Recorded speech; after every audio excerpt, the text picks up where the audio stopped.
Bueno, el primer mecanismo de daño inmunológico son las conocidas reacciones de hipersensibilidad. Y bueno, me gustaría primero aclarar el término de alergia, que alergia va a ser una reacción anormal ante una sustancia extraña. Bueno, las reacciones de hipersensibilidad son reacciones del sistema inmunológico, pero excesivas o mal controladas contra un antígeno. Estas se pueden desencadenar por pues dos antígenos que van a ser dos tipos de antígeno. Uno es ambiental exógeno, que son como el polen, polvo, alimentos, etcétera, y varios de ellos van a causar alergia. Y los otros van a ser antígenos propios endógenos o autoantígenos. Siguiente, doctora, por favor. Bueno, la hipersensibilidad se puede atribuir a un desequilibrio entre los mecanismos que la efectúan y el control de estas. También se ve que el desarrollo de estas enfermedades por hipersensibilidad se pueden heredar. Entonces, se pueden ver, por ejemplo, que, no sé, a lo mejor sus papás son alérgicos a un tipo de antígeno o autoantígeno, por ejemplo, con las enfermedades autoinmunes, y esas se las pueden heredar pues a sus hijos. Siguiente.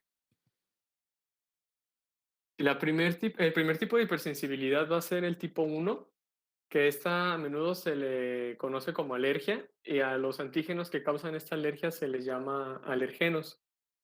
Esta se puede presentar como un trastorno sistémico, quiere decir en todo el cuerpo, o una reacción meramente local. Y bueno, las locales tienen dos fases, una que se llama reacción inmediata y otra fase tardía. La reacción inmediata se caracteriza por una vasodilatación, aumento de la permeabilidad vascular, espasmo del músculo liso y secreción glandular. Esta reacción inmediata está mediada por, o es una respuesta excesiva de los linfocitos T cooperadores tipo 2. Y la fase tardía se llama tardía porque se establece de 2 a 24 horas más tarde del contacto con el antígeno. Y en esta hay una infiltración del tejido con eosinófilos, neutrófilos, basófilos, monocitos y linfocitos T CD4. Bueno, vamos a ver cómo se activan los linfocitos T cooperadores tipo 2 o TH2. Eh, Primeramente debe de haber la presentación del antígeno a los linfocitos T CD4 vírgenes. Después de que se presentan a los CD4 vírgenes, estos se tienen que diferenciar a TH2 y van a producir tres interleucinas principalmente, la 4, la 5 y la 13. La 4 nos va a servir para actuar sobre el linfocito B, que va a estimular el cambio de clase a inmunoglobulina E. Y esta también se va a promover el desarrollo de los TH2. La interleucina 5 ayuda al desarrollo y la activación de los eosinófilos. Y la interleucina 13 va a aumentar la producción de inmunoglobulinas E y actúa también sobre células epiteliales para que produzcan o secreten moco. También vamos a ver en este tipo de hipersensibilidad de tipo 1 o el trabajo o acción de los mastocitos. Estos son cruciales para el tipo de hipersensibilidad del que estamos hablando. Estos se activan por el entrecruzamiento de la porción FC, que bueno, no puedo usar mi cursor, pero el anticuerpo que parece como una Y, recordemos que tiene una parte FC y dos partes FAB. Ujú, ujú, Entonces, se activan por el entrecruzamiento de la porción FC o la parte de abajo de inmunoglobulina E, o por los componentes del complemento que es C5A y C3A. Bueno, los mastocitos cubiertos por la inmunoglobulina E se dice que están sensibilizados porque, bueno, pues sí, como su nombre lo dice, son sensibles a un encuentro posterior con el antígeno específico. Entonces, cuando un mastocito unido a inmunoglobulina E o sensibilizado que se produjo en respuesta a un antígeno se vuelve a exponer al mismo antígeno otra vez, esa célula se activa.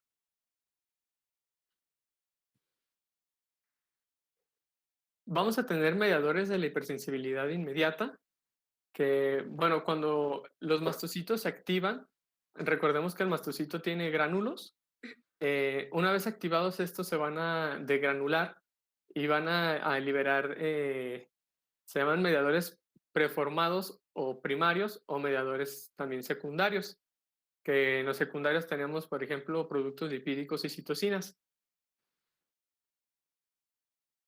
De los mediadores primarios o preformados vamos a tener aminas vasoactivas, enzimas y proteoglucanos.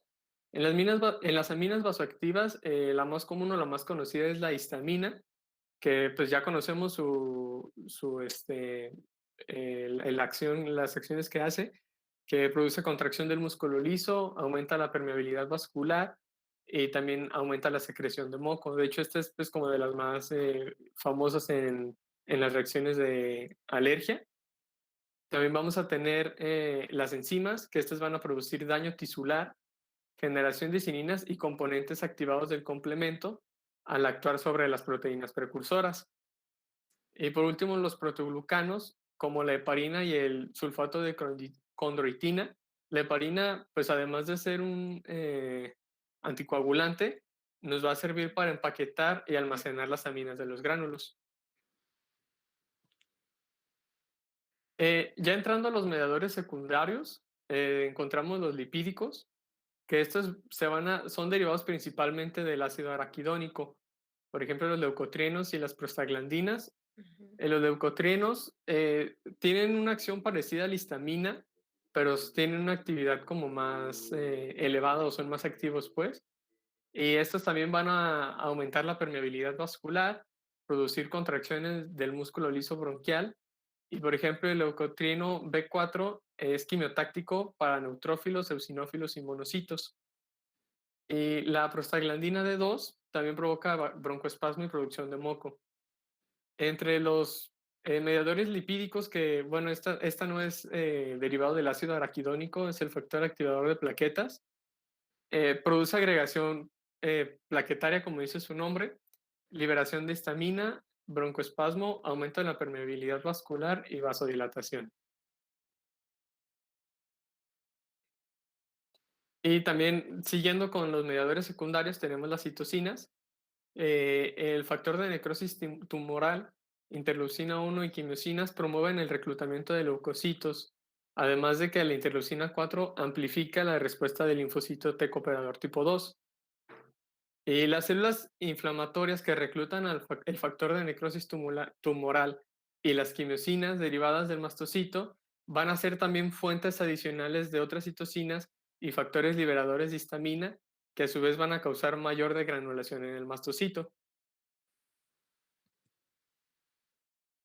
Y bueno, recordando, también hay una reacción de fase tardía que es la que dura de 2 a 20, que se produce de 2 a 24 horas después del contacto con el antígeno. Y en esta se van a reclutar leucocitos como eosinófilos, que estos nos van a ayudar básicamente para amplificar y mantener la respuesta inflamatoria ya antes producida. Hay una citocina que se llama TH2 interleucina 5, que dice que es un activador de eosinófilo que es más potente hasta ahorita conocida.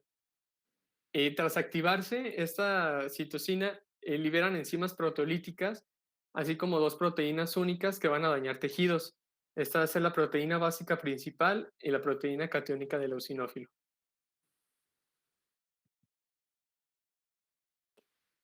Bueno, el desarrollo de alergias va a tener mucho que ver con los factores ambientales, por ejemplo, contaminantes en las ciudades, como es el smog, pues sí, básicamente smog, polen y demás.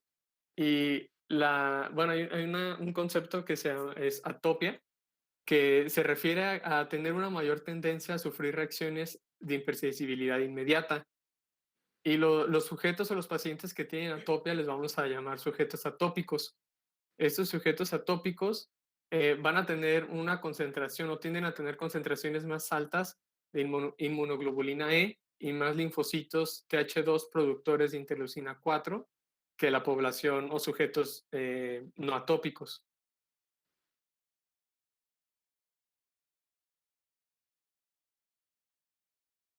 Pero también tenemos el término de anafilaxia, que se refiere a una alergia sistémica o una alergia en gran medida, que esta se va a caracterizar por shock vascular, edema generalizado y dificultad para respirar.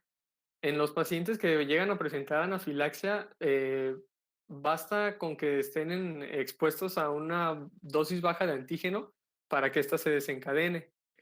Y a los pocos, esta es una reacción rápida, a los pocos minutos de la exposición aparece prurito, eritema cutáneo, contracción llamativa de los bronquiolos respiratorios e insuficiencia respiratoria. Si estos pacientes no se tratan adecuadamente, pueden entrar en shock y se pueden morir en menos de una hora.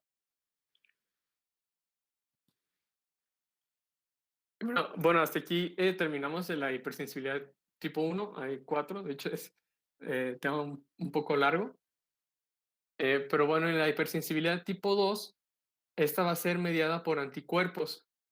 En este tipo de hipersensibilidad, lo que pasa es que los anticuerpos que reaccionan con antígenos presentes en la superficie celular van a causar enfermedad por tres razones principales: destrucción de células, inflamación o interferir con las funciones normales de estas. Y bueno, vamos viendo primero la opsonización y fagocitosis, que las células opsonizadas por anticuerpos de inmunoglobulina G son reconocidos por los receptores para el FC del fagocito. Entonces, cuando la inmunoglobulina G o la M en todo caso se deposita en la superficie de la célula, van a activar subproductos del complemento como C3b y C4b, que se van a depositar en la superficie de la célula y van a ser reconocidos por fagocitos que expresan factores específicos para estas porciones del complemento. La activación del complemento sobre las células va a llevar a la formación del de, complejo De ataque de de membrana. ataque a la membrana, ajá, que es la imagen que estamos viendo, que recordemos que hace como poros en la célula para que la célula pues se lise. La destrucción de la célula por anticuerpos también se puede dar por otro proceso que se va a llamar citotoxicidad celular dependiente de anticuerpo. En este proceso, las células que son cubiertas por IgG van a ser lisadas por linfocitos NK y macrófagos, pero sin llevarse a cabo la fagocitosis.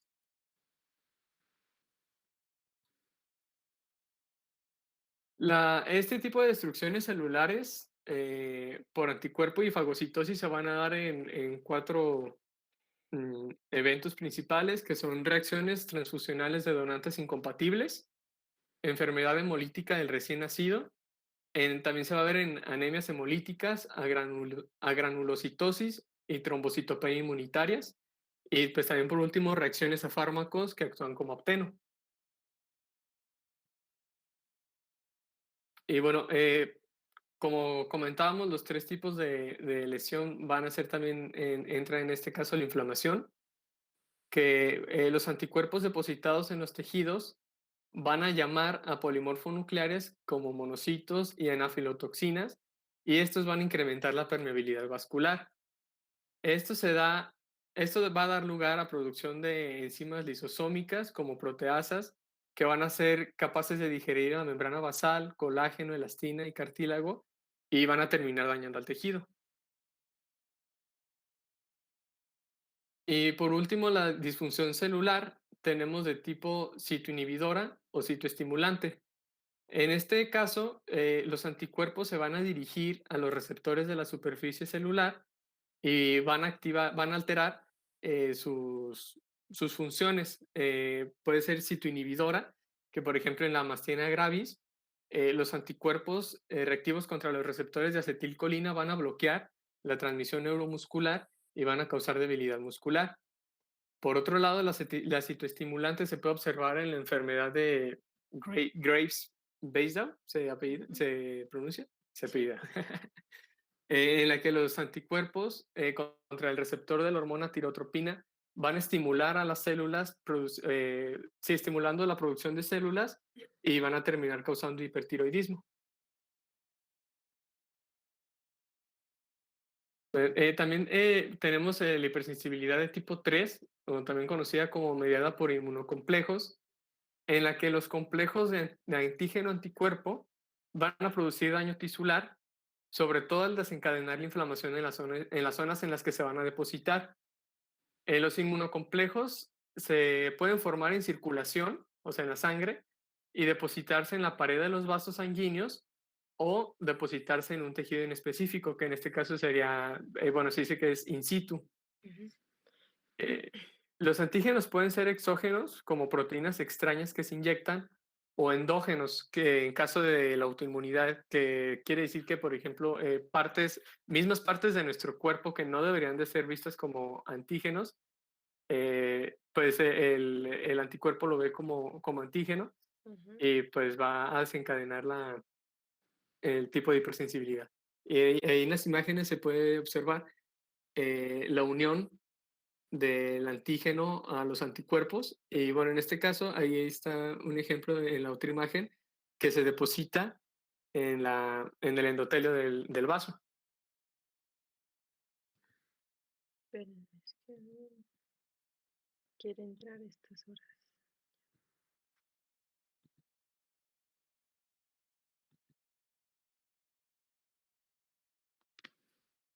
Ujú, listo.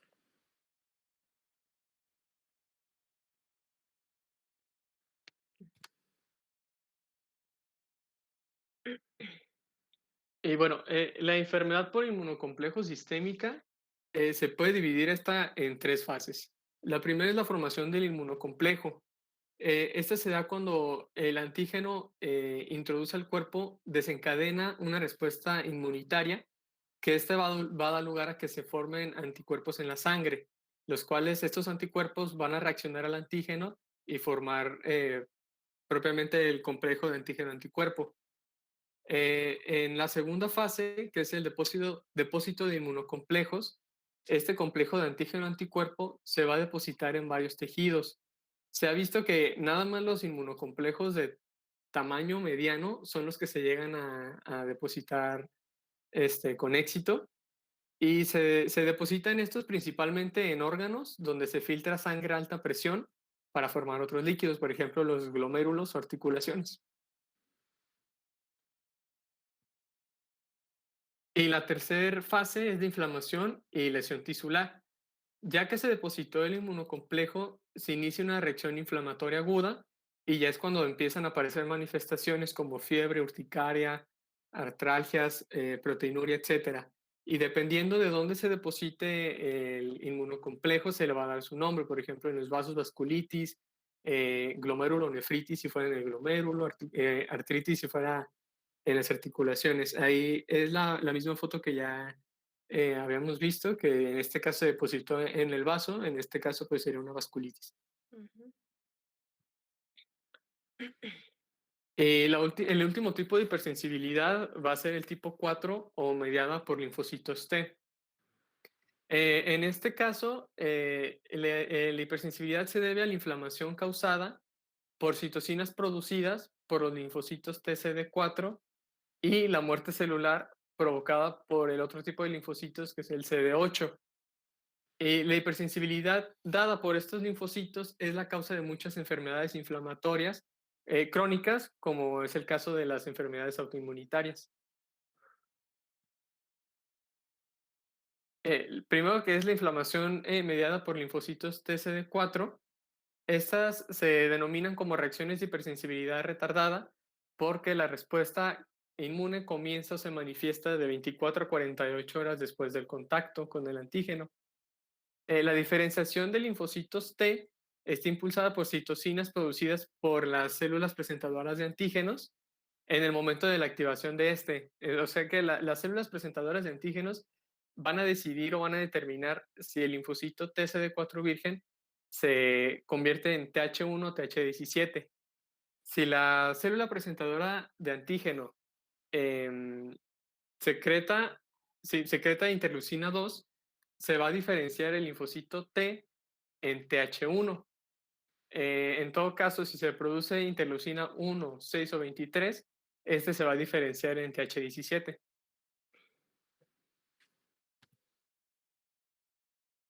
Y bueno, los TH1 van a secretar interferón gamma, que este va a tener su repercusión o va a actuar con los macrófagos, aumentando la capacidad de fagocitar.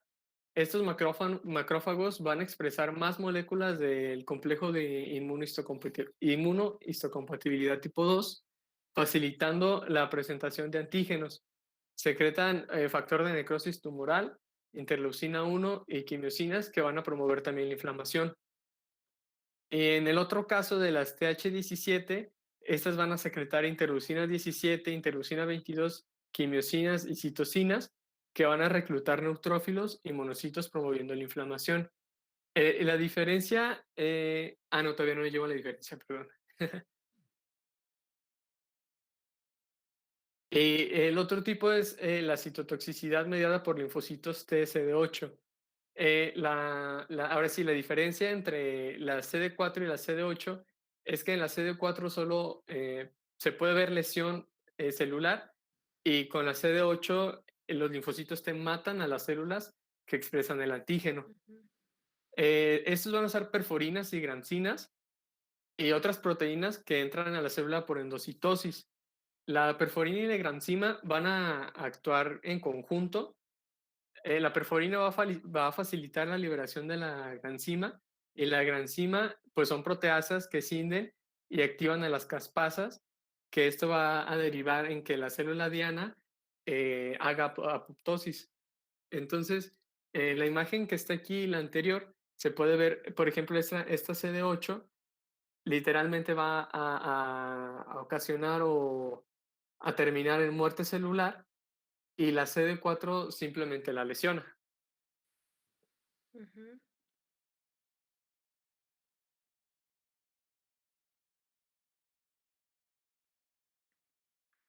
Bueno, con la introducción que nos dio nuestro compañero Sergio, a continuación vamos a ver, por ejemplo, efectos, perdón, efectos morfológicos de estos daños inmunes en las células de la sangre. Vamos a ver una serie de patologías y vamos a empezar con la de la anemia, que sería anemia hemolítica autoinmune.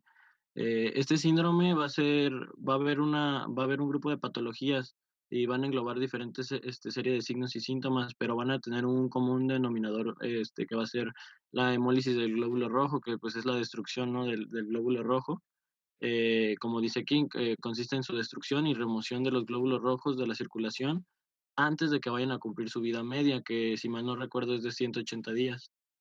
Em, Otra, por favor. Bueno, también para mencionar rápido, pues este cuadro va a tener, es de gran importancia y pues tiene que tener mucha, mm, hay que divagar porque pues como se presenta de una manera muy amplia, puede haber pues cuadros asintomáticos, podemos ver manifestaciones insidiosas o larvada, esto significa que pues son a veces difíciles, ¿no? de diagnosticar y también pueden manifestarse con cuadros agudos fulminantes.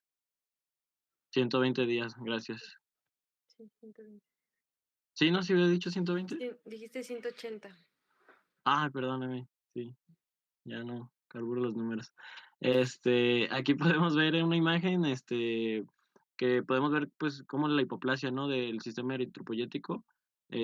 Bueno, aquí menciona que es un paciente que con hemoglobinopatía SC, que, pues, en sí este tipo de anemia, a veces, de hecho, presentan incluso valores normales de hemoglobina y no es tan lasciva como otras anemias, pero, pues, ya combinarse con la hemolítica autoinmune, pues, ya lo hace más, más lascivo, y esto va a ser por una infección del parvovirus humano. Aquí en la imagen vemos que el sistema eritropoyético, pues, no se formó correctamente, ahí, no hay una correcta formación, pues, del sistema. Otra, por favor. Aquí tenemos la enfermedad de Goodpasture, Ujú, que menciona que es un trastorno autoinmunitario, y es muy, muy poco frecuente, casi no se ve, pero produce hemorragias en los pulmones y va acompañado de una insuficiencia renal progresiva. Va a ser un subtipo del síndrome pulmonar renal, y va a ser un síndrome también inmunitario de hemorragia alveolar y glomerulonefritis. va a dar hemorragias, como mencionábamos, en pulmón y daños en el glomérulo, y esto va a ser causado por los anticuerpos de antimembrana basal glomerular. Ahí están las siglas que van a estar circulantes. Em, por ejemplo, cuando tenemos un paciente que tenga hematuria, que es la orina con sangre, podemos sospechar que tenga un síndrome de Wood-Pasteur y podemos confirmarlo con la presencia de estos anticuerpos en sangre o en una muestra de biopsia renal. Y aquí podemos ver, por ejemplo, esto viene siendo una glomerulonefritis crecéntrica en Ujú, síndrome de Wood-Pasteur. A Así es como se vería patológicamente. ujú. Les voy a explicar un poquito con mayor detalle. Exacto, este es un glomérulo y crescéntica quiere decir que se forma una semiluna. Estos son todos los pues vasos capilares. Entonces, alrededor todo esto que ven aquí es una proliferación pues sí, extracelular. Entonces se forma una semiluna, por eso se le llama crescéntica, pero Sí. prácticamente es una hipercelularidad, exacto. Muy bien. Y había, pues, visto que, por ejemplo, que era, la forma histopatológica que era como más severa en un daño glomerular. De hecho, es la forma en la que afecta, o sea, afecta a los glomérulos Ujú. porque lo que está atacando, como ya dijiste aquí, es la membrana basal glomerular. Entonces va a haber un daño en la membrana basal y ¿qué es lo que van a hacer? Pues las células del glomérulo, del endotelio, pues van a dejar salir todas estas células. Entonces se va a llenar el glomérulo de células y o sea, se van a estar perdiendo las proteínas, eritrocitos y por eso hay hematura y proteinuria. Pero sí, Así es. muy bien. En alergias podemos ver, que hay una atopia cutánea. En esta patología podemos observar que, pues, es una condición patológica hereditaria, va a estar caracterizada por hiperreactividad de los sistemas inmunes y nervioso, además de un tercer órgano de shock periférico. Aquí en la imagen podemos ver, cómo, esta vendría siendo como la barrera, era barrera, pues sí, por ejemplo, podemos ver, por ejemplo, una barrera y, Ujú. no se me fue, Barrera cómo se decía? celular, ajá, Ajá, que iba a estar era constituida, pues, por ejemplo, de la piel, ujú. eran corneocitos, se le denomina corneocitos. Queratinocitos. Ajá, Bueno, de queratinocitos, la capa córnea, sí. y van a estar unidos por corneodesomonas, ¿sí, doctora? Desmosomas. Lo que los une. Exacto, Y las es uniones celulares se llaman desmosomas. Ajá, desmosomas, y como en esta parte vendrían siendo córneos, ¿no? Corneodesmosomas, ajá, Bueno, en este caso es de que esta parte superficial es la capa por córnea, hablando de la piel, ajá, y va a estar unido, o sea, lo que lo une en las células son los desmosomas. Entonces, ajá. va a haber una pérdida o de estos desmosomas, y es por eso que entran los alergenos y todas las sustancias externas, en este caso alérgicas. Sí, por ejemplo, aquí vemos en el ejemplo que tenemos Staphylococcus aureus. Entonces, al tener como una hiperactividad, era lo que mencionábamos de las proteasas epidérmicas y exógenas. Las epidérmicas, pues, es como podemos ver aquí el ejemplo del Staphylococcus aureus, y exógenas también puede ser como los ácaros de polvo, y pueden haber más ejemplos. Estos van a hacer que haya una ruptura de los desmosomas, Ujú, y eso va a permitir que ahí se ve cómo pueden entrar los alérgenos, ujú, y estos van a ser captados por células de Langerhans y presentados a los linfocitos T para ujú, su proceso inmunitario. exacto. Las alteraciones que vamos a encontrar, tenemos, la de en inmune nato de cutáneo, va a ser, tenemos 3 componentes: la barrera anatómica física, que va a estar, como lo vimos, compuesto por el estrato córneo y las uniones intercelulares. En la celular encontramos que van a ser las presentadoras de antígenos, los queratinocitos, los mastocitos y polinformonucleares. En la tercera, los elementos secretorios, que vendrían siendo, hay péptidos antimicrobianos, citocinas y quimiosinas. Eh, En los pacientes que tengan este tipo de dermatitis van a existir diversos defectos de este sistema inmune innato que van a estar involucrados para que haya el desarrollo de esta patología. Perdón que te interrumpa. ¿Se acuerdan cuando vimos que había un sistema inmunitario Adelante. innato y adquirido? Sí, Que creo que en Inmuno también lo están viendo. sí. Ujú, Sí. exacto, es esto. Muy bien. Y como menciona la doctora, en los trastornos que podamos ver en el sistema inmune adaptado, va a haber alteraciones de las poblaciones de linfocitos T, también de las células de Langerhans. Los niveles de inmunoglobulina E van a estar elevados y van a propiciar pues el desarrollo de infecciones cutáneas. Ujú, De complejos inmunes tenemos la patología de la glomerulonefritis, que va a ser una enfermedad renal causada por el depósito de complejos inmunes en el glomérulo. La estructura interna del riñón ocasiona un aumento de las células glomerulares mesengiales y va a estar acompañado de depósitos de anticuerpos en la membrana basal glomerular. Y esto a su vez va a activar el sistema de complemento y va a terminar dañando los glomérulos. ujú. Y aquí en la imagen podemos ver que como con una biopsia de renal que va a estar teñida en paz, va a revelar dónde están las lesiones características de esta glomerulonefritis, que es membrana proliferativa. Ujú.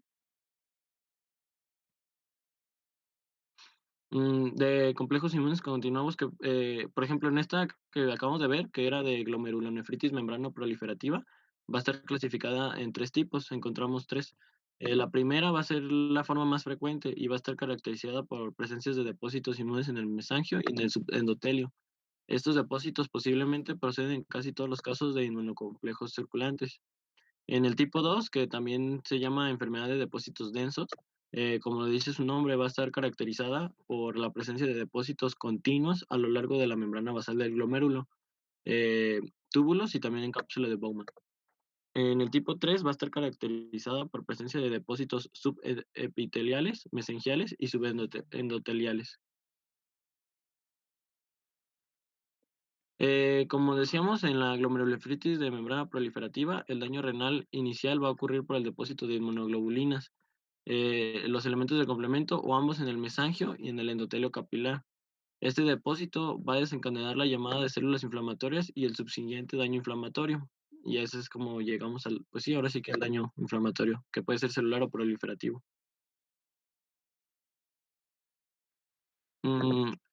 Y tenemos también por células, va ahí la patología de granuloma por proceso infeccioso. Va a ser esta inflamación va a ser un patrón distintivo de reacción inflamatoria crónica caracterizada por la formación de granulomas, acumulaciones de macrófagos que con frecuencia van a tomar apariencia semejante a un epitelio. Los granulomas es un foco de inflamación crónica que va a consistir en la agregación de los macrófagos, perdón, que se transforman en células semejantes a las epiteliales, rodeadas de un collar de leucocitos mononucleares y principalmente linfocitos y ocasionalmente células plasmáticas. En la siguiente diapositiva vamos a ver una imagen de cómo está representada. Aquí este corte va a ser de un salmón del Atlántico, de su hígado, y aquí podemos ver cómo se hace como en una forma de herradura, y ahí va a estar una célula gigante multinucleada. Esa vendría siendo cómo se presenta la patología. Ujú. Está muy característica porque se ve la herradura ahí, pues muy bien definida, la verdad, se ve. Exacto, que son las células gigantes multinucleadas de tipo Langhans se le llama. Las que tienen a su Ajá. alrededor como herradura los...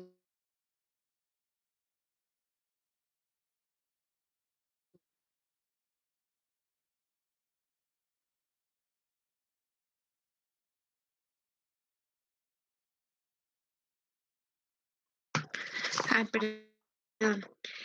Pues bueno, en esta parte de la exposición vamos a seguir con la utilidad y aplicación e interpretación de los tejidos en fresco para estudios de inmunofluorescencia. ¿Le puede dar la siguiente, por favor? Bueno, en esta técnica, se necesita pues un tejido en fresco.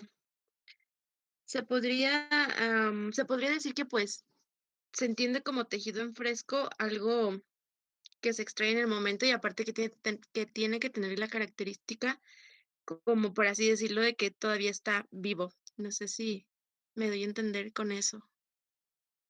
Sí. Y bueno, esto sería como aquí puse 2 imágenes. Ay, perdón, estoy moviendo mi cursor yo. En la que vemos como que es como piel, Ujú.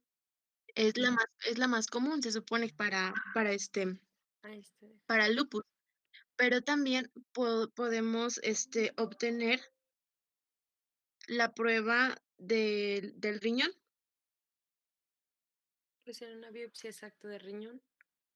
Ajá, que sería una biopsia de riñón.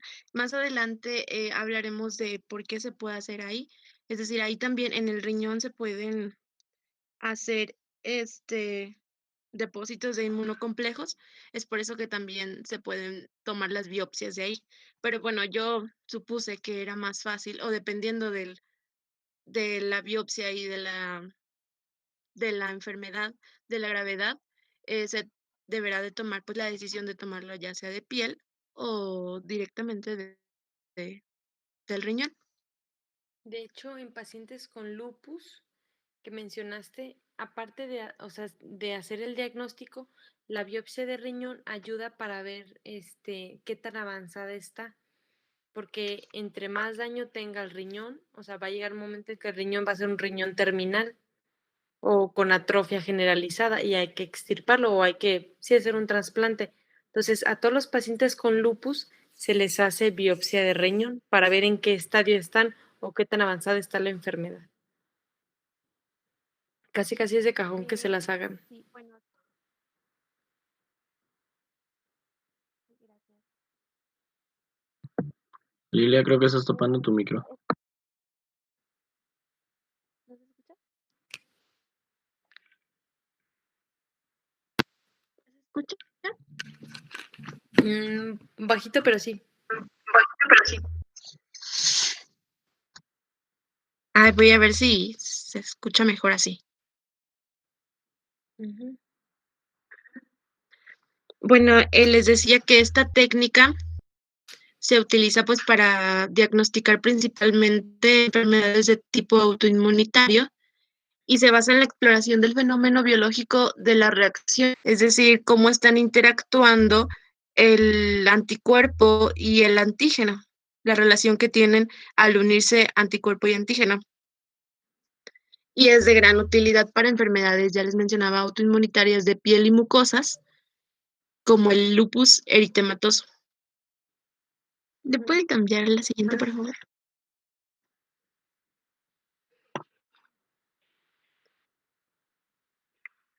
En esta imagen les puse un ejemplo de inmunofluorescencia y bueno, se supone que esta tinción, la que vemos como verde, está haciendo como una tinción homogénea en lo que es, pues bueno, anticuerpos característicos reactivos, es decir, se están, ¿cómo se le podría denominar? Como, Lo que vemos, bueno, perdón, dime.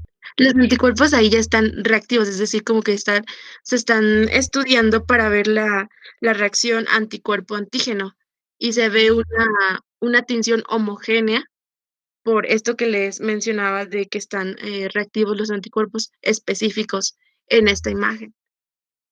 Ujú, como estuvieran activados. Y sobre todo estos que se ven aquí como un color verde más intenso. Pero en general todos están activados, o sea, lo que resalta aquí es el complejo antígeno-anticuerpo. Ajá, creo que también existen, bueno, se pueden, dependiendo del anticuerpo del antígeno, se verán así también, por ejemplo, algunos moteados, Ujú, algunos más pequeñitos. ujú, sí, ¿Le puede cambiar, por favor? listo. Para esta prueba, pues bueno, igual que en todas las biopsias, se tendrán que preparar las láminas, y el tejido a estudiar. Se fijarán las muestras. La permeabilización es opcional, dependiendo, por ejemplo, si se busca conocer la localización, pues, exacta dentro de las proteínas, pues, se aplicarán sustancias que ayuden a permeabilizar la membrana, ¿no? Para que se alcancen a ver correctamente. Y después tendremos el bloqueo lo entendí así, como que se fijan las proteínas para que no se unan entre ellas y no haya como una fusión, y ya después no puedas observar bien la biopsia. Ujú. Y bueno, la inmunotinción, que, dependerá si es directa o indirecta. La siguiente diapositiva creo que tiene las características de si es, ajá. La inmunofluorescencia directa, Ujú. tendrá que ver con la detención de antígenos, pues, mediante el uso de anticuerpos fluorescentes. Y su ventaja es que esta técnica es muy rápida, es decir, podemos obtener el objetivo más rápido.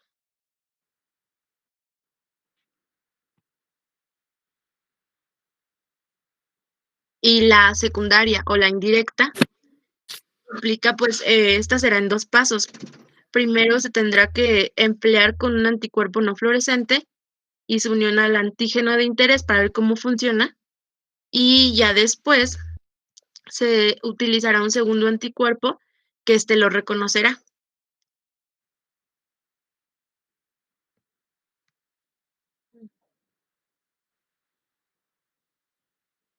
Aquí puse un ejemplo de una tinción por inmunofluorescencia, Ujú. que sería de piel. Esto es Ujú. característico en lupus. Ujú. Ya muchísimo más adelante vuelvo a mostrar esta misma imagen para más o menos mostrar las características que presenta en la enfermedad. Y bueno, ahora vamos a entrar a la etiología y patogenia del lupus eritematoso sistémico. Y pues nos maneja que esta enfermedad es un fallo en la tolerancia. Aún se desconoce como tal cuál es este fallo, cómo es que se lleva a cabo el fallo, pero influyen factores tanto genéticos como ambientales. ¿Se puede cambiar, por favor, doctora? Y bueno, en los factores, creo que era una antes, no sé si ya la. Esa es Sí, la de perdón, ahí. aquí. Sí, no, ahí está bien, sí. Gracias. Y bueno, el 20% de los familiares del paciente presentará características o presentará genes que darán disposición a después ellos tener esta enfermedad. Es más común todavía o se agranda la posibilidad en gemelos. Y bueno, también pues algunos pacientes tienen deficiencia del complemento C2 y C4, si más no me equivoco. Y también, pues, se ha identificado a algunos loci que se asocian y codifican proteínas, ajá, pero esta última no representa tanta gravedad como los otros, porque, es más importante o tiene más prevalencia los factores ambientales. Ahora sí, doctora, por favor.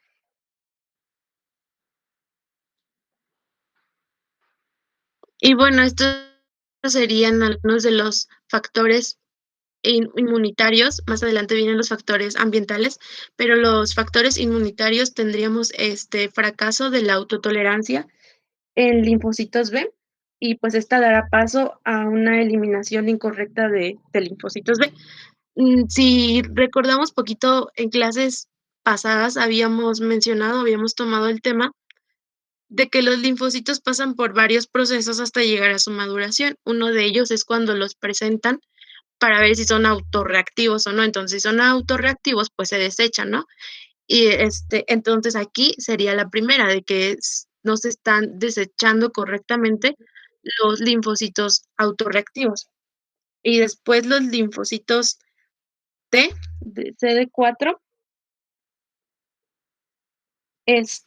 pues estos fallan a la tolerancia y también van a producir autoanticuerpos.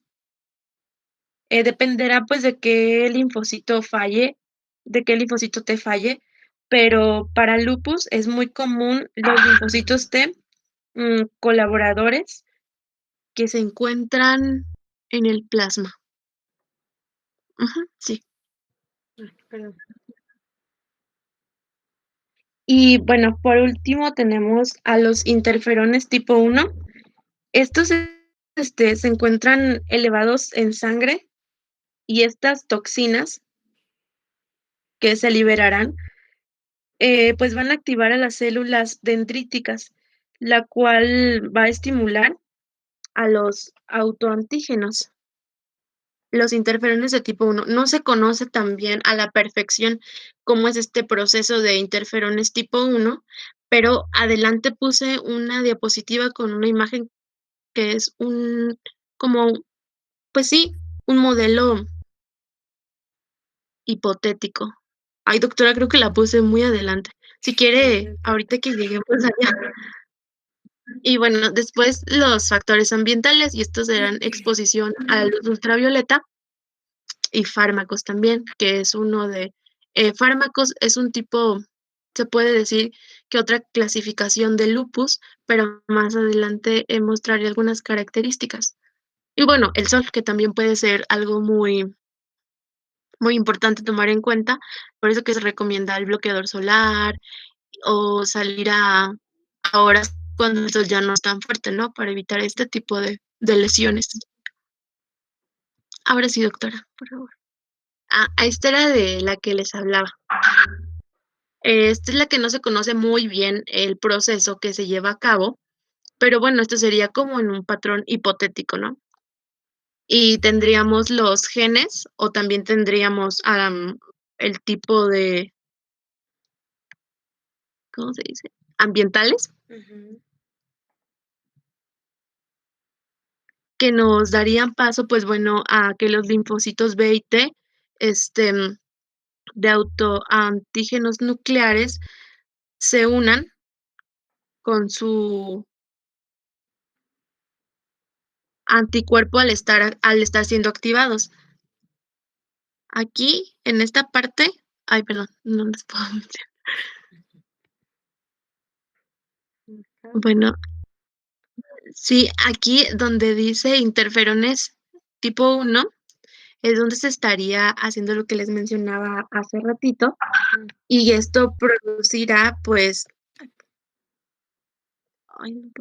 producirá las concentraciones altas de anticuerpos, inmunoglobulinas antinucleares. Si quiere puede cambiarle, doctor. O si lo va, no, ¿verdad? A la diapositiva. Sí, eso está bien.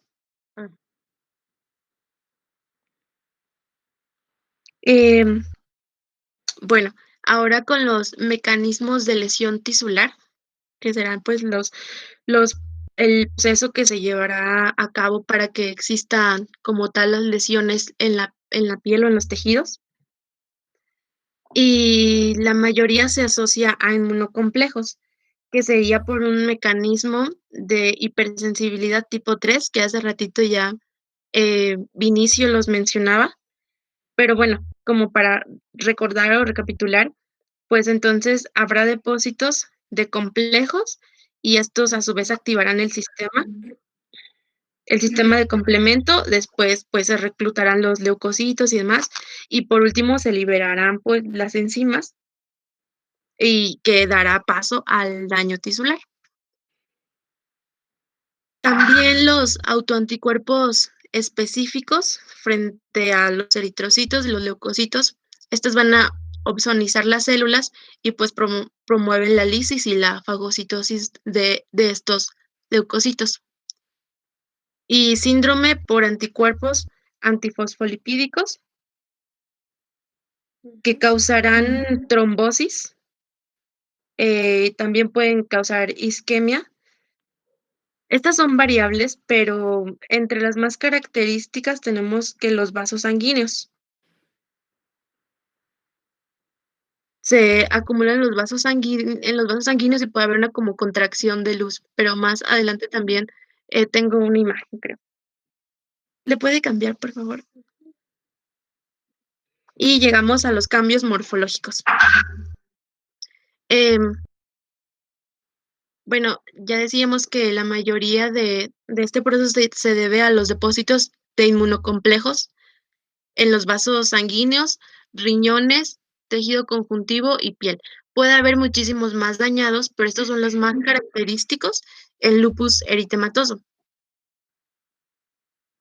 Y bueno, en los vasos sanguíneos tendremos una vasculitis aguda necrosante que afecta a los capilares. Entonces, se van a empezar a acumular los depósitos fibrinoides y lo que va a pasar es que se va a cerrar la luz, se va a hacer como más, más chiquita, pues. Doctora, ¿le puede cambiar, por favor? Y bueno, aquí podemos observar la luz, esa sería como la parte blanquita, que ya está pues muy, muy estrecha por la acumulación de fibrinoides. Y pues también podemos observar un infiltrado de leucocitos perivascular, que sería que sería, bueno, que sería Exacto, este es el vaso sanguíneo, todo este es el vaso sanguíneo y esta es la pared.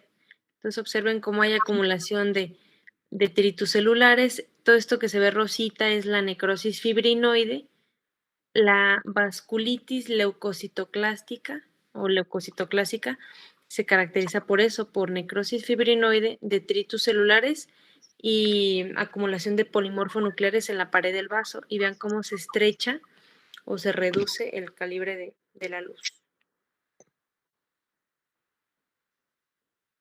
Sí, doctor, ¿le puede cambiar, por favor?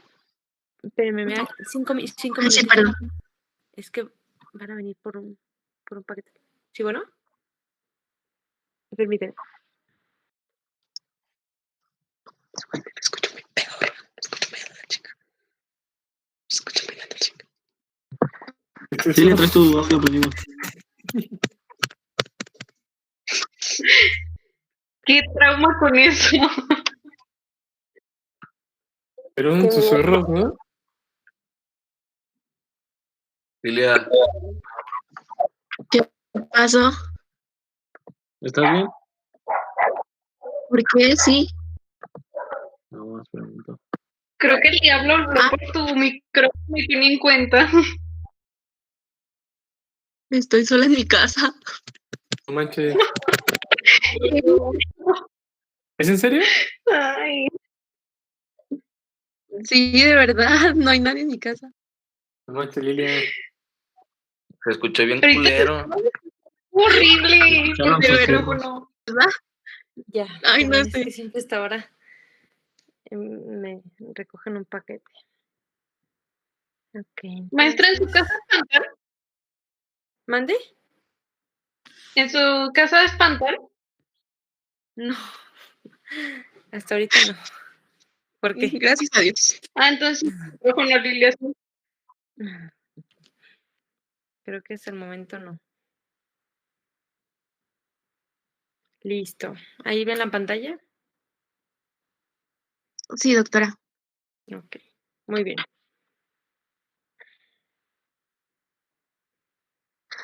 Y bueno, entonces seguimos.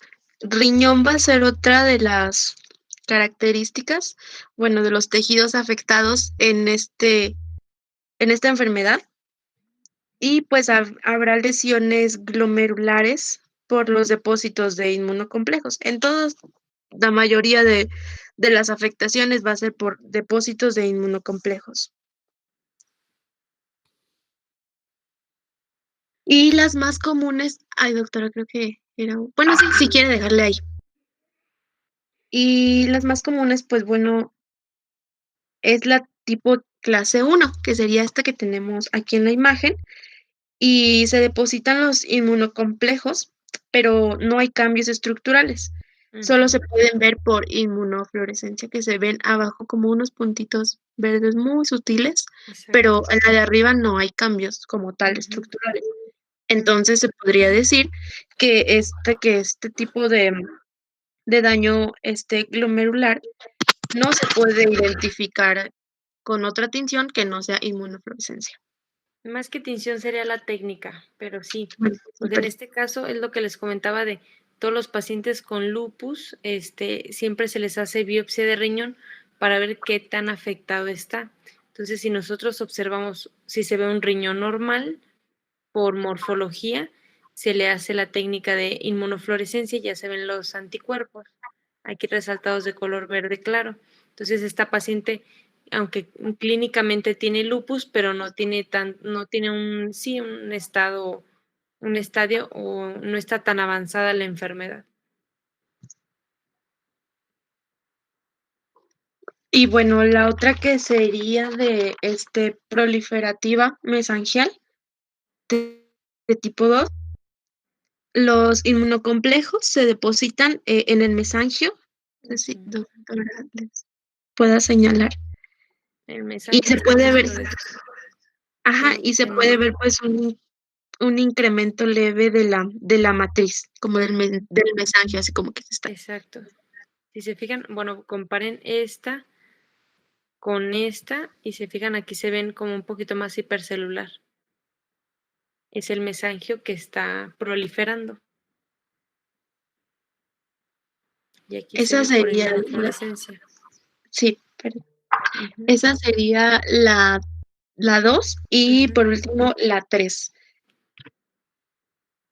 Que bueno, aquí podemos observar como tumefacción y también una proliferación de células como endoteliales y mesangiales también.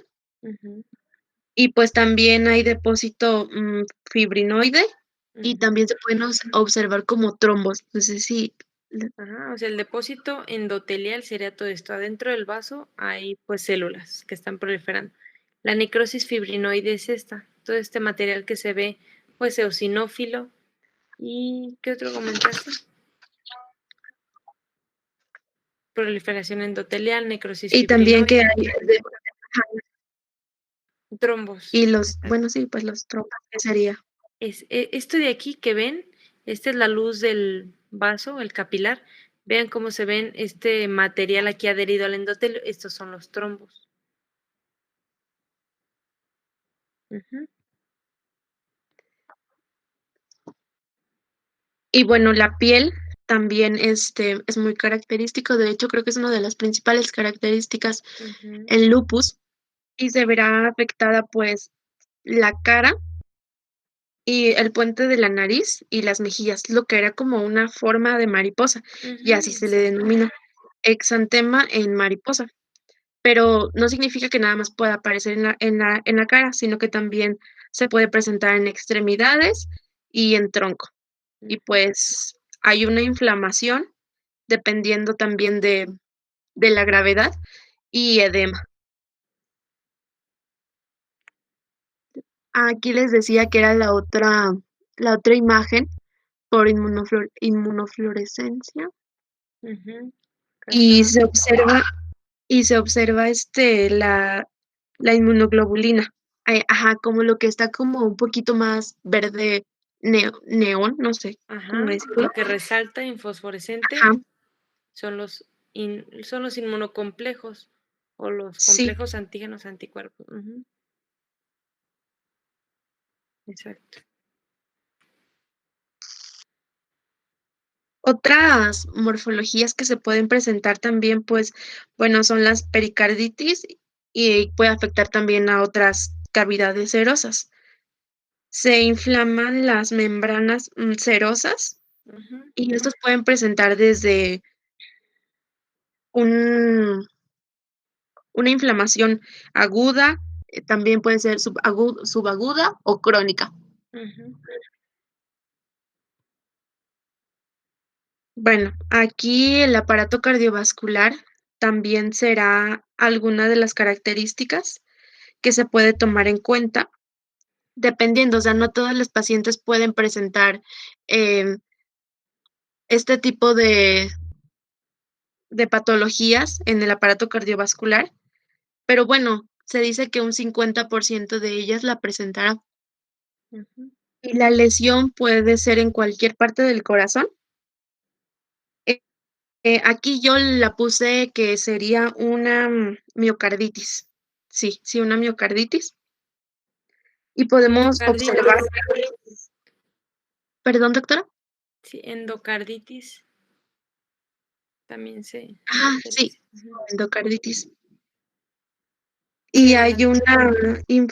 hay una infiltración, pues, de células mononucleares, lo que dará paso a que las valvas se engrosen. Aquí,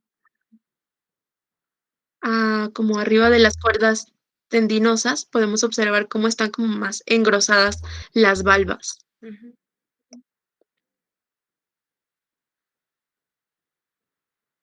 Y las características clínicas, pues bueno, serán exantema, que ya lo mencionábamos, era lo que se hacía como en forma de mariposa, que se podía presentar en otras partes del cuerpo, fiebre, dolor en articulaciones, dolor torácico y fotosensibilidad, es decir, como que no toleren la luz.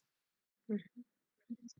Pero puede ser muy variable estas características clínicas, pero lo que sí es que siempre se va a observar, pues, es el exantema, Ujú. y con eritema y la descamación de la piel, eso. Ahora sí, doctora, por favor. Y bueno, el lupus eritematoso discoide crónico, pues, se pueden observar como unas placas con edema, la eritema y la descamación que les mencionaba. Este tipo de lupus, ya es como más característico de la piel, no significa que vaya a tener algunas otras patologías como las que mencionábamos de riñón o de, del sistema cardiovascular, pero se pueden presentar. Les ponía aquí que era afectación cutánea exclusiva, o sea, que nada más se afectaba la piel. Ujú. Y este lupus eritematoso cutáneo subagudo, igual, pues, se observa las afectaciones cutáneas. Este se puede considerar más que solamente está como localizado, es decir, como que nada más lo podemos encontrar en algunas regiones y de ahí no es como que se vaya a presentar en todo el cuerpo o que se vaya a ir a algunos otros órganos, afectar otros órganos. ¿Te puede cambiar, doctora, por favor? Y lupus eritematoso inducido por fármacos. Bueno, yo creo que lo entendemos, bueno, lo deducimos, que Ujú. este será por fármacos y uno de los que puede inducir son los tratamientos para artritis, que se utilizan también con el tratamiento es antifactor tumoral necrosante, Ujú. si mal no me equivoco, que suele ser como una contradicción, porque se supone que el factor debería de estar inhibiendo esto, pero lo hace como más grave, en algunas ocasiones puede agravarse y se podrá presentar lupus. Y también, bueno, algunos otros tratamientos de enfermedades autoinmunes. Esto tiene la característica que debe desaparecer después de terminar el tratamiento. Si no desaparece después de terminar el tratamiento, pues entonces estaríamos hablando de otro tipo de lupus, no Ujú. por fármaco. Y ya por último les puse un resumen de toda la patología del lupus que les sintetiza como muy bien los puntos de esta enfermedad. Igual lo pueden encontrar en la página del libro, no recuerdo, pero ahorita les puedo mandar un mensaje, pero aquí está un resumen, igual también si le quieren tomar alguna foto. Muy bien. Bueno, me toca a mí me tocaron los factores genéticos, ambientales e inmunes. Bueno, pues para basar todo esto, encontré un documento de Cielo, pero también encontré mucha información en una asociación americana que se llama el Proyecto de Genómica Funcional y Humana, que es ese que está en el cuadrito del lado derecho. Estas personas hicieron estudios hace como unos 3 años y pues se dedicaron a ver estos aspectos dentro del tema, pues, ellos dicen que pues ante todo se encuentran las infecciones, que ya son virus, hongos, parásitos, bacterias, pueden ser hormonas o puede ser una pérdida del sistema inmune. Como ya nos los han comentado nuestros compañeros antes, pues todo se basa en el mecanismo de acción de estos factores en sustancias proinflamatorias. Que esto lo que hace es que producen una señal de peligro y pues por consiguiente producen la activación de los linfocitos T autorreactivos. Para ser un poquito como que más concisa, lo dividí en 3, que son los agentes infecciosos. Estos pues básicamente son las infecciones que están implicadas en la inducción y la protección de los individuos, que están pues obviamente genéticamente predispuestos porque pues ya nacemos con ellas, ¿no? Y pues la compresión del mecanismo de este papel ofrece nuevas formas de control y tratamiento de estas enfermedades. También existe lo que viene siendo el papel como agentes desencadenantes.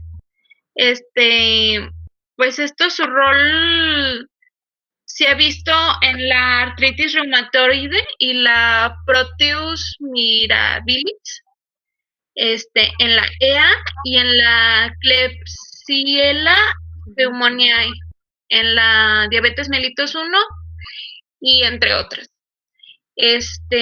Bueno, existe una hipótesis en la cual explican que los mecanismos de acción incluyen un mimetismo molecular y pues por lo tanto hay un aumento del procesamiento y la presentación antígena de los autoantígenos durante la infección. No sé si me expliqué. Sí. También hay otro que viene siendo los de papel como agentes protectores. De hecho, los autores dicen que les parece curioso cómo los mismos cuerpos extraños dentro del organismo vienen a protegernos. Ay, caray. Perdón, es que No se preocupe. queriendo entrar esta Valentina. Listo. Bueno, continúo. Estos agentes producen la interleucina 10 y el TGF-beta por las células T reguladoras, produciendo estos genes, y estas interleucinas inhiben la respuesta de la TH1 y de la TH2. Por consiguiente, ante la ausencia de infecciones, se elimina este mecanismo y pues se regula la respuesta inmune. ¿Le puede dar, Doc, por fin? Ok. Los factores genéticos eran demasiados genes, exagerados. Yo los resumí en clases, pero primero vamos a la asociación con el sistema mayor de histocompatibilidad. Los genes que codifican para estas moléculas HLA están en el brazo corto del cromosoma 6, en la región del complejo mayor de histocompatibilidad. Ya llevamos genética y ya entendemos de qué estoy hablando. Venimos sufriendo de eso. Y pues estos tienen una expresión codominante y codifican para las moléculas de clase 1, 2 y 3. ¿Cuáles son estas moléculas? Las de clase 1 son las B, C, E, F y G. que son las que expresan las células nucleadas y en las plaquetas. Las que son de la clase 2 son las HLA-DP, la DQ, DR, DM y DO. Y pues se expresan en los linfocitos B, los monocitos, los macrófagos, se me lengua la traba.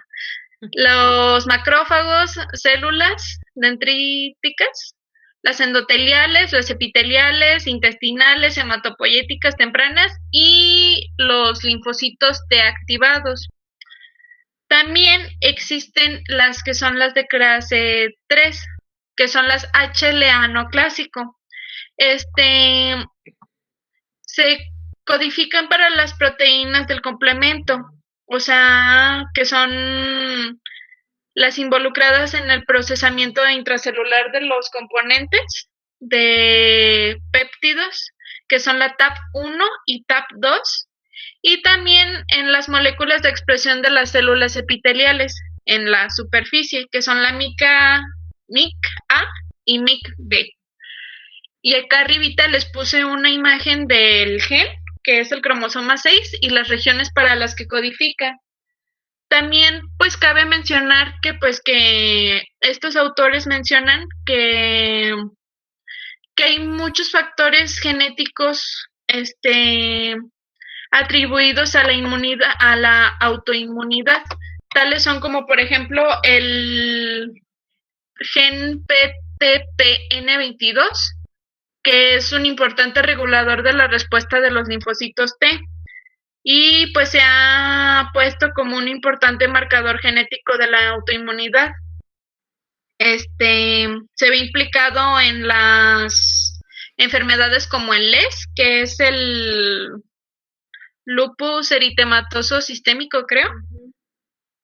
La diabetes mellitus tipo 1 y la artritis reumatoide, si no me equivoco, ¿verdad, Doc? Sí. Y pues también hay muchos otros implicados en otros tipos de enfermedades que no son precisamente de un factor ambiental, sino algo más del gen. Y pues ellos dicen que casualmente son más atribuibles a algo del gen que algo de la autoinmunidad o a algo del factor ambiente.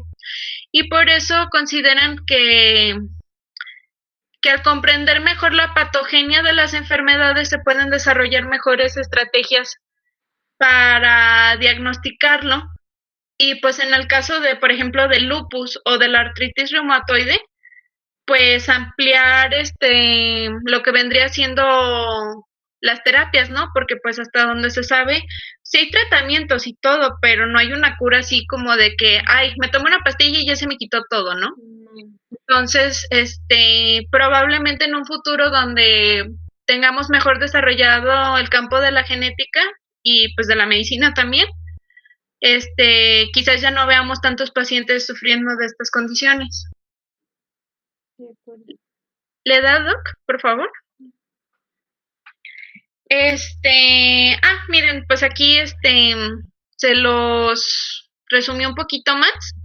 El sistema de la HLA tiene dos propiedades fundamentales, por así decirlo, que pues de cierto modo dificultan esta cuestión de los genes, que ya viene siendo el polimorfismo y el desequilibrio del ligamento.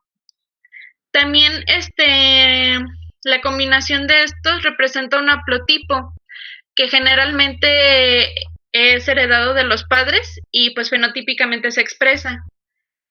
Y pues se cree que más de los 100 millones de los fenotipos dificultan mucho ¿cómo se dice? No lo dificultan, lo desenglosan, por así decirlo, en todas las combinaciones posibles del sistema de HLA, porque no es como que tú digas, si lo combino con estos dos me va a dar cierto fenotipo. No, al contrario, con cada combinación se genera otra nueva posibilidad del sistema HLA.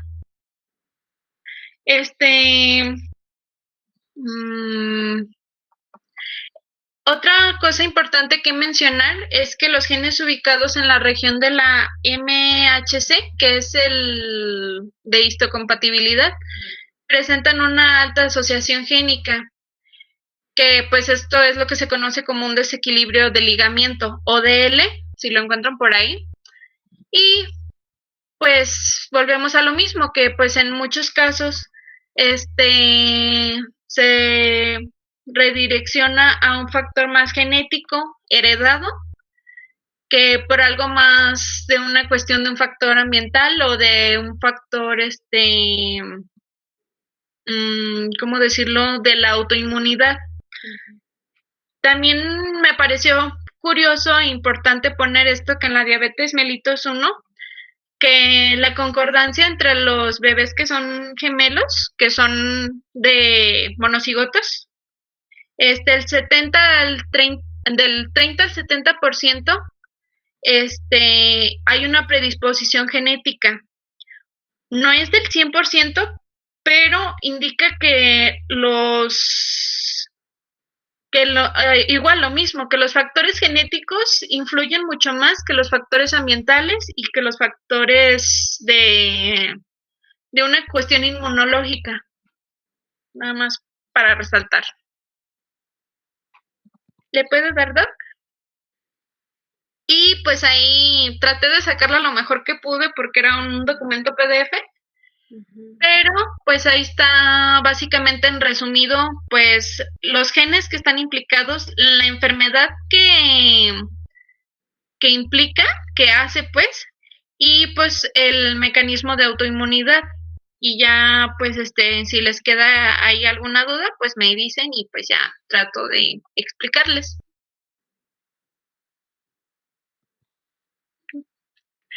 Y pues pasamos a los factores inmunes, que ya como había compartido nuestra compañera Lili, pues aquí no sé qué explicarles, Doc, porque básicamente ella explicó todo lo mío. Sí, es lo que está bien. Bueno, pues debemos resaltar que la tolerancia tiene un lugar en el timo para las células T inmaduras y en la médula ósea para las células B. Durante la ontogenia de estos linfocitos,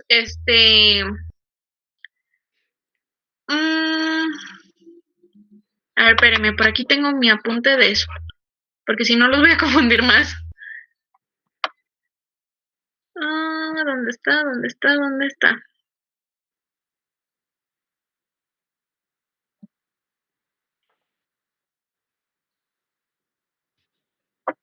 Ok, cuando son los receptores de los linfocitos de la TCR, tienen una alta avidez a los péptidos que son propios expuestos de las moléculas del sistema HLA. Estos son eliminados por delegación clonal. Tiene un objetivo, ¿cuál? El de evitar que los clones sean autorreactivos, o sea, los eliminan, pues. Solo los que son clones y que son sus TCR con reconocimiento de mediana a los péptidos propios maduran en los órganos linfoides secundarios.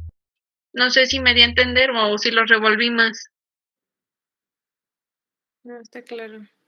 ¿Sí? Okay. También, pues me parece que cabe recalcar que, pues debido a esto que acabo de decir, las moléculas del HLA tienen su propio repertorio de TCR. ¿Qué más?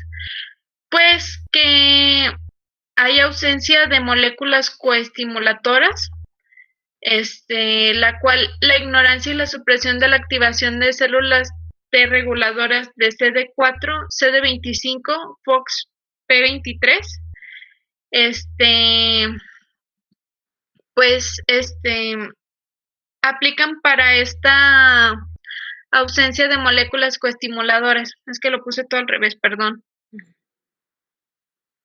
Y pues que algunos de los péptidos procesados solo se exponen en determinadas moléculas del HLA.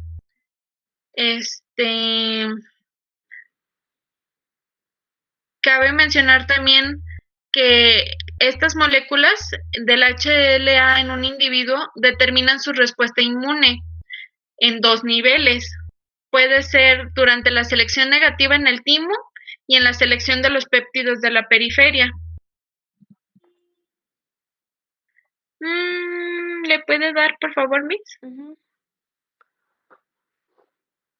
Y pues no venía en lo que nos pidió la doctora, pero esto venía en el estudio que realizaron los doctores que les comenté hace ratito, en donde ellos indican que todo esto está relacionado a las citoquinas. Todo tiene que ver con citoquinas. Bueno, todos sabemos que en nuestro cuerpo hay microorganismos que le podemos llamar microbioma. Bueno, ellos dicen que el microbioma tiene un cierto nivel de influencia sobre la producción de citoquinas. En este caso, encuentran que la respuesta a los patógenos concretos influyen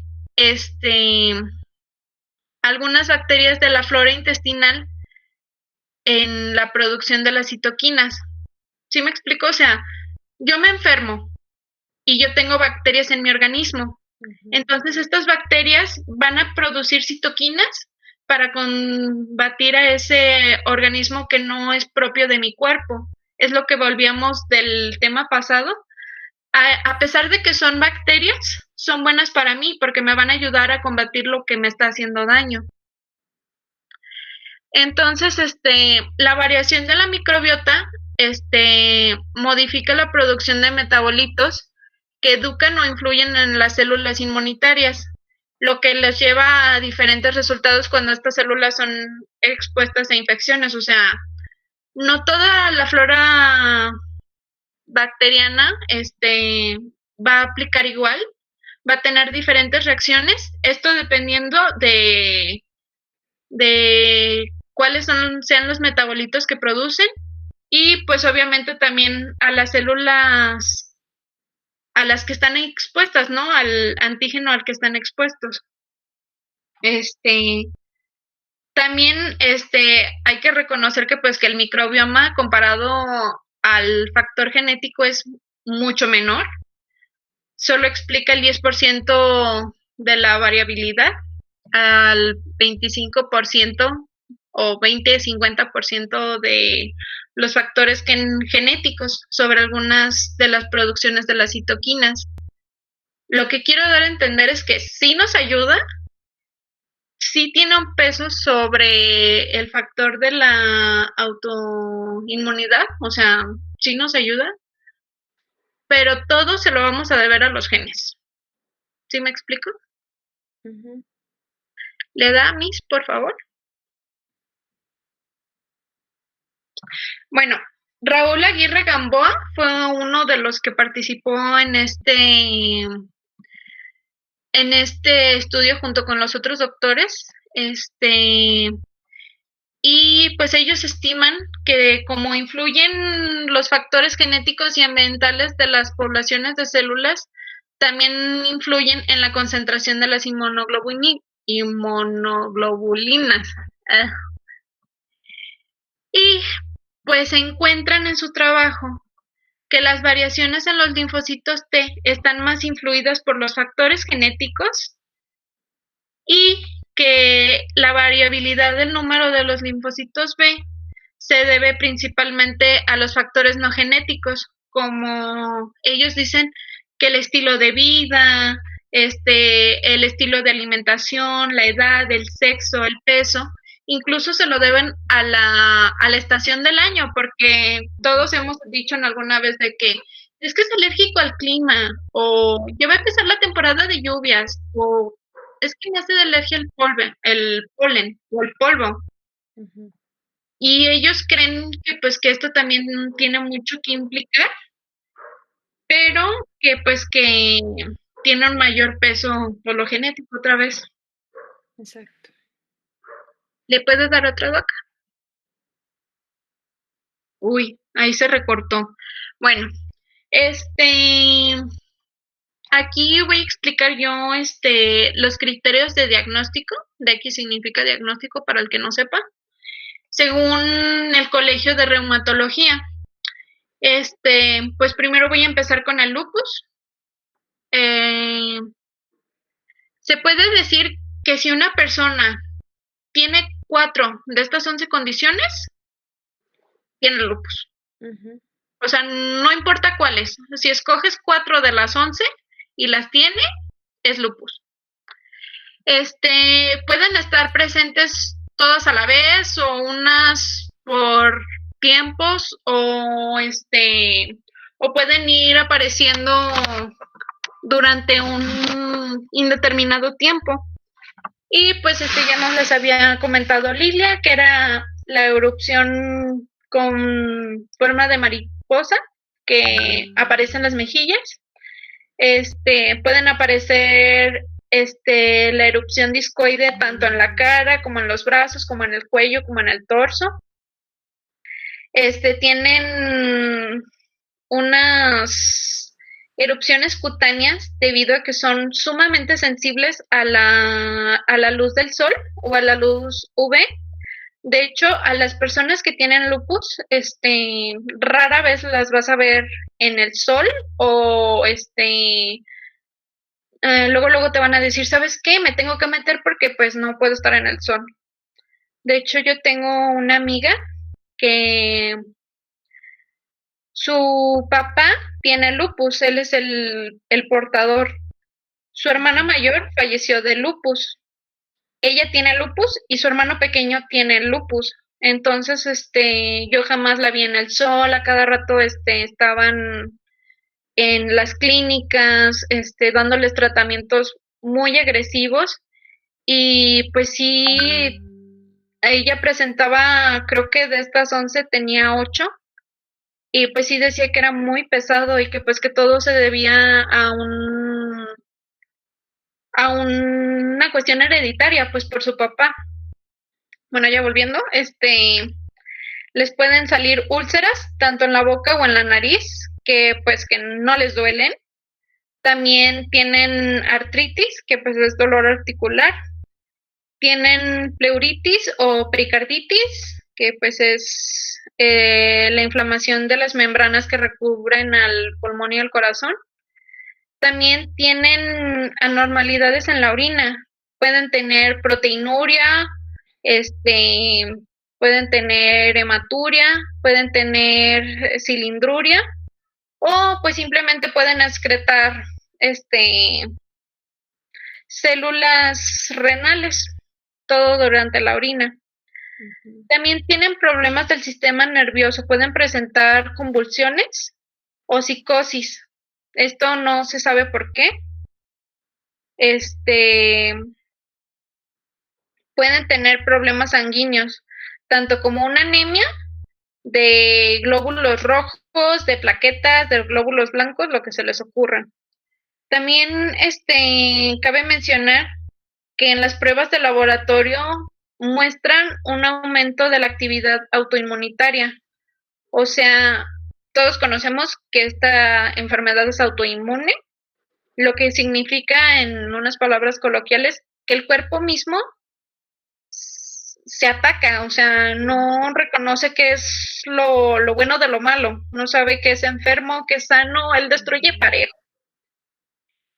Y pues que da un resultado positivo en una prueba de anticuerpos antinucleares, conocido como ANA. Aquí nada más un paréntesis, de todos los criterios, hay criterios mayores y criterios menores. Todos los criterios, bueno, más bien los 2 criterios mayores son los 2 últimos, pruebas de laboratorio que demuestre autoanticuerpos y anticuerpos antinucleares. Entonces tiene que ser uno mayor, y 3 o 4 menores o 6 menores. Entonces, por ejemplo, si nosotros tenemos estos 4 iniciales, no se puede hacer el diagnóstico, se sugiere o hay una sospecha, pero hay que tener 4 o 3 menores y uno de estos 2 positivo, porque al final de cuentas, pues el lupus es una enfermedad autoinmune, entonces hay que demostrar que hay autoanticuerpos, porque nada más la erupción de mariposa, la erupción en la cara, todas esas alteraciones cutáneas o de las mucosas pueden deberse a otra alteración. Entonces, hay que comprobar de alguna manera que la paciente tiene autoanticuerpos. Y si a eso le sumamos cualquiera de los otros 3 o 4 de estos criterios, ya hacemos el diagnóstico, nada más para dejar claro cómo se hace el diagnóstico y ya. Muy bien. ¿Le da otra, Miss, por favor? Ujú. Ay, no sé por qué salió recortada, pero bueno. La AR o artritis reumatoide, fueron modificados en 1987 por el Colegio Americano de Reumatología y pues desde entonces se le atribuye una sensibilidad del 91 al 94%. No los quise poner así todos en listita porque sería como demasiadas diapositivas. Entonces, se los puse en una tablita que encontré, en el Saber.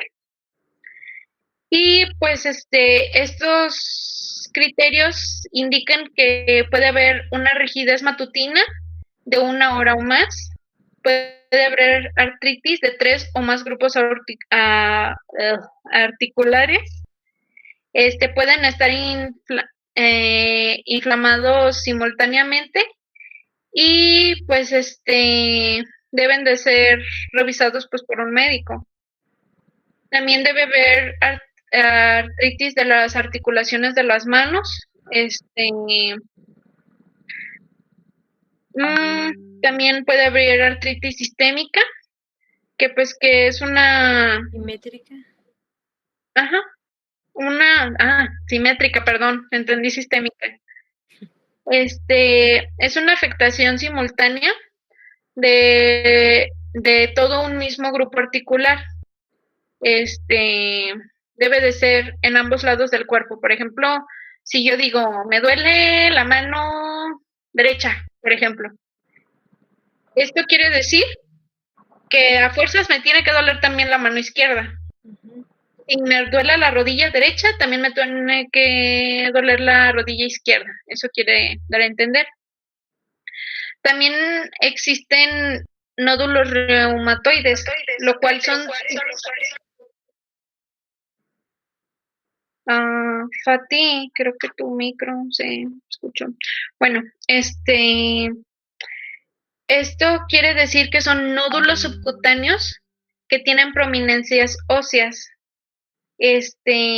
También tienen superficies de extensión o en zonas yuxtaarticulares observadas por un médico.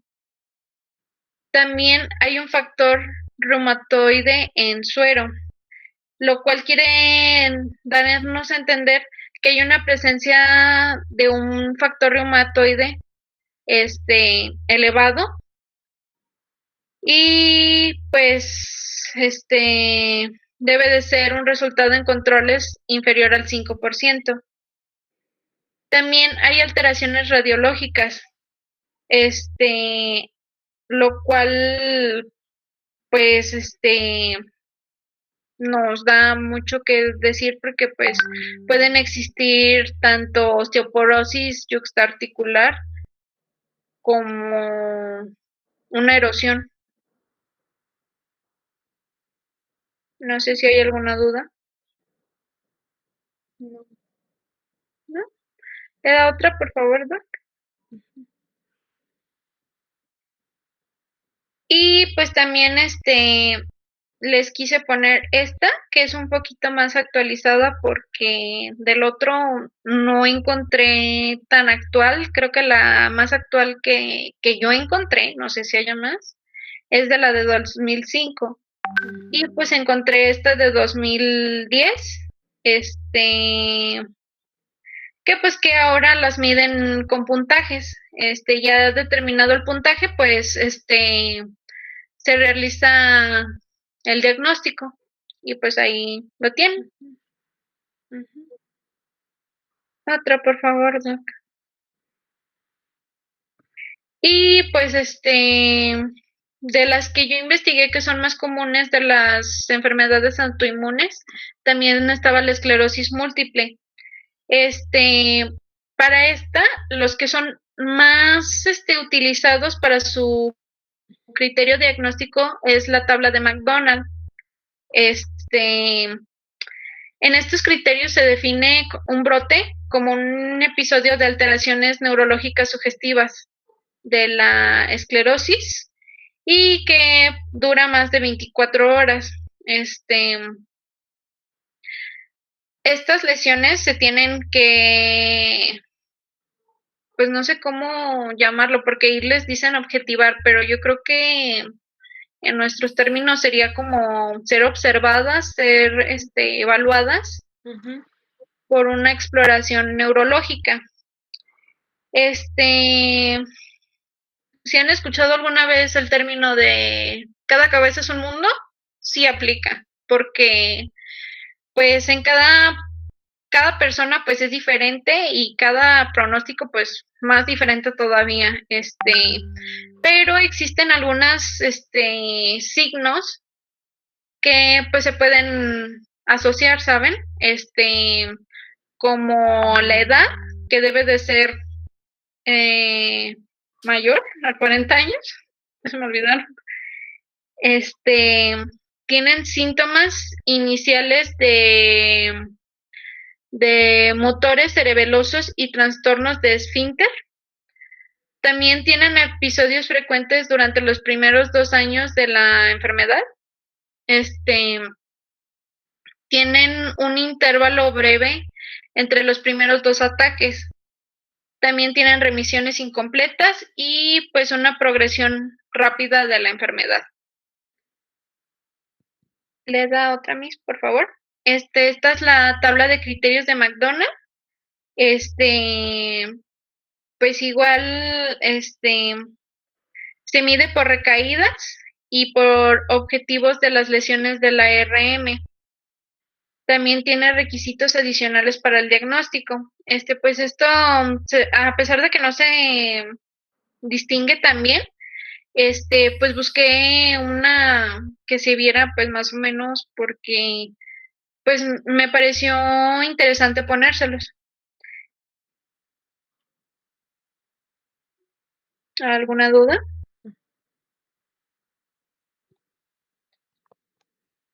¿Dudas, muchachos?